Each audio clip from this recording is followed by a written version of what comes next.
வீட்டு வாசலில் காஃபி குடித்துவிட்டு செய்தித்தாளை படித்து கொண்டிருந்தார் மாமனார் மாரி. மனைவி ரத்தினம். 40 ஆண்டு திருமண வாழ்க்கையில் ரத்தினம் மாரி கிழித்த கோட்டை தாண்டியது இல்லை.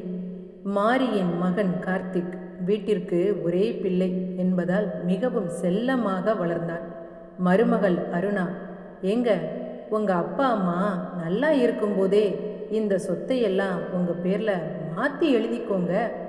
ஏண்டி, நான் எங்கள் அப்பா அம்மாவுக்கு ஒரே பிள்ளை. எங்கள் அப்பா அம்மாவுக்கு அப்புறம் இந்த சொத்து எல்லாம் யார் ஆண்டு அனுபவிக்க போகிறா? எல்லா சொத்தும் நமக்கும் நம்ம பிள்ளைக்கும் தானே. நீ சொல்கிறது மட்டும் எங்கள் அப்பா அம்மாவுக்கு தெரிஞ்சா அவங்க ரொம்ப மனசு கஷ்டப்படுவாங்க. எப்போ பார்த்தாலும் சொத்துன்னு அலையாமல் கொஞ்சம் வயசானவங்களையும் நல்லபடியாக பாரு.